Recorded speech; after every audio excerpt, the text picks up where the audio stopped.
भगवान शिव की चार पत्नियां। भगवान शिव की चार पत्नियां हैं जो स्त्री शक्ति का प्रतीक हैं। शिव की कई पत्नियां हैं। शिव की कई पत्नियां हैं जो स्त्री शक्ति का प्रतीक हैं, जिन्हें शक्ति भी कहा जाता है। वे प्रसिद्ध भी हैं और पूजे भी जाते हैं। उनकी चार पत्नियां ऐसी हैं जो सबसे अलग हैं। उनके नाम हैं पार्वती, उमा।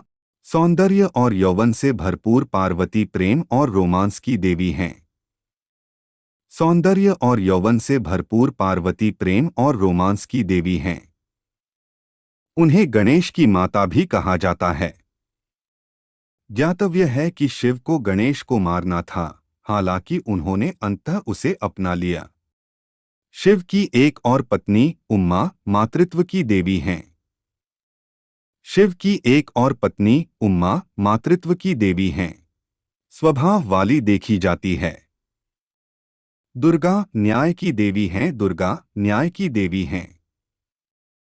उन्हें एक मजबूत साहसी महिला के रूप में देखा जाता है जो न्याय को फिर से स्थापित करने के लिए दृढ़ संकल्पित है।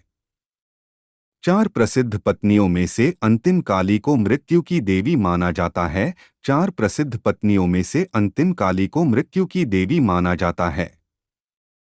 वह रुग्ण है और उसकी शक्ल गौथिक जैसी और वह बहुत जंगली और अप्रत्याशित हो जाती है। गंगा भी भगवान शिव की पत्नियों में से एक हैं। हिंदू लोकाचार में गंगा के चरित्र के पीछे कुछ कहानियां हैं। ऐसा माना जाता है कि गंगा ब्रह्मा के कमंडल से पैदा हुई, वामन के पैरों को छुआ और कृष्ण की जटाओं में फंस गई। स्कंद पुराण के अनुसार शिव ने हिमवान की दोनों पुत्रियों से विवाह किया। ये दो पुत्रियां गंगा और उमा पार्वती हैं। कारण है कि हम गणेश को गंगेय कहते हैं। ब्रह्मववर्त पुराण में यह उल्लेख किया गया है कि भगवान विष्णु की तीन पत्नियां हैं, अर्थात लक्ष्मी, गंगा और सरस्वती। तीनों पत्नियां विष्णु से बहुत प्यार करती हैं और लगातार उनका ध्यान आकर्षित करती हैं। इससे उनमें झगड़े होने लगते हैं। इससे बचने के लिए विष्णु ने लक्ष्मी को अपने पास रखा, गंगा को शिव को और सरस्वती को ब्रह्मा को दिया। त्रेता युग में भगीरथ ने गंगा को पृथ्वी पर लाने की प्रार्थना की।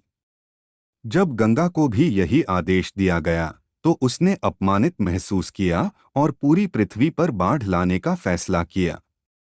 यह जानकर भागीरथ ने उन्हें बचाने के लिए शिव से प्रार्थना की। रास्ते में शिव प्रकट होते हैं और गंगा को अपनी जटाओं में फंसा लेते हैं। गंगा के शिव की दूसरी पत्नी होने की कहानी के पीछे यह एक लोक कथा है। शिवलिंग पर चढ़ा जल पीना शुभ होता है या अशुभ, जाने क्या कहता है शिव पुराण। हिंदू धर्म में शिवलिंग की पूजा का विशेष महत्व है। शिवलिंग की विधि पूर्वक पूजा करने से व्यक्ति की हर मनोकामना पूरी होती है। शिवलिंग पर जल अर्पित करने से भगवान बहुत जल्दी खुश हो जाते हैं। लेकिन क्या आपको पता है कि शिवलिंग पर चढ़ा जल पीना चाहिए या नहीं? महादेव के भक्त शिव की कृपा पाने के लिए उनकी पूजा करते हैं और शिवलिंग पर जल अवश्य चढ़ाते हैं। सावन के महीने में शिवलिंग पर जल चढ़ाने का विशेष महत्व बताया गया है। ऐसी मान्यता है कि श्रावण मास में जो जातक सच्चे मन से शिवलिंग की पूजा करता है और जल चढ़ाता है, भगवान शिव उसकी मनोकामना जल्द पूरी करते हैं। शिव पुराण में शिवलिंग पर जल चढ़ाने से जुड़ी कुछ नियमों के बारे में बताया गया है। इस लेख में जानते हैं, शिव पुराण के अनुसार शिवलिंग पर चढ़ा जल पीना शुभ होता है या अशुभ। जाने क्या कहता है शिव पुराण। शिव पुराण के मुताबिक शिवलिंग पर जल चढ़ाना पुण्य का काम है। इस जल को आप प्रसाद के रूप में ग्रहण कर सकते हैं और ऐसा करना बहुत ही शुभ माना गया है। शिव पुराण के 22 अध्याय के 18 श्लोक के अनुसार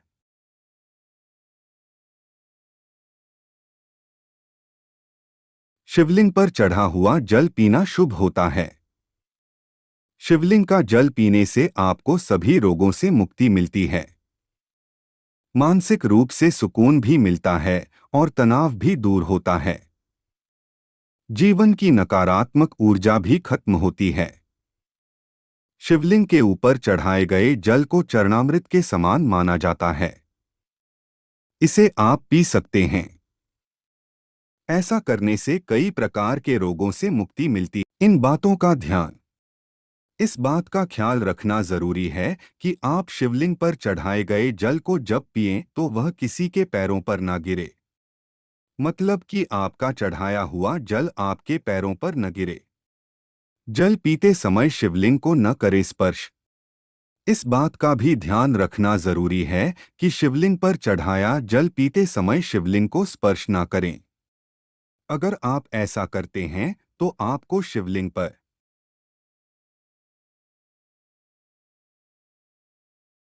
चढ़ाए गए जल का पुण्य नहीं मिलेगा। जानकारी के अनुसार घर में शिवलिंग रखा जा सकता है, लेकिन कुछ बातों को ध्यान रखना चाहिए। अगर घर में शिवलिंग स्थापित करना चाहते हैं तो शिवलिंग के आकार पर विशेष ध्यान देना चाहिए। बड़ा शिवलिंग सिर्फ मंदिरों में ही स्थापित किया जाता है, इसलिए घर के लिए छोटा सा शिवलिंग स्थापित करना शुभ है और घर में हाथ के अंगूठे के पहले भाग से बड़ा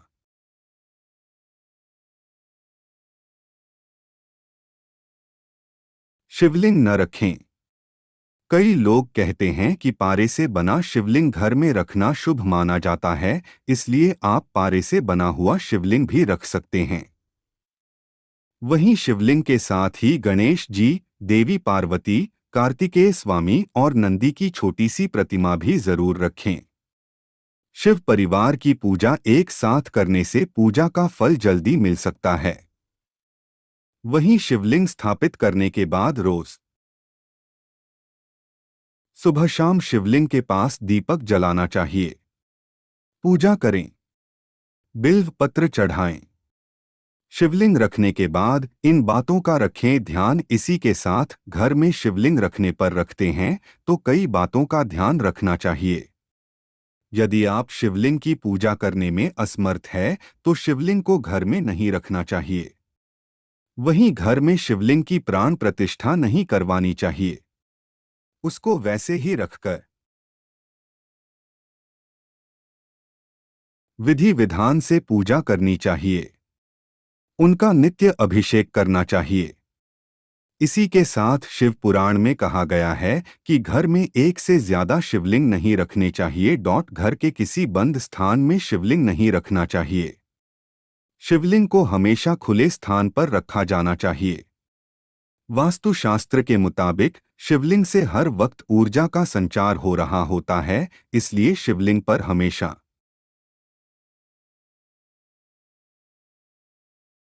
जलधारा रखनी चाहिए जो ऊर्जा को शांत रखता है।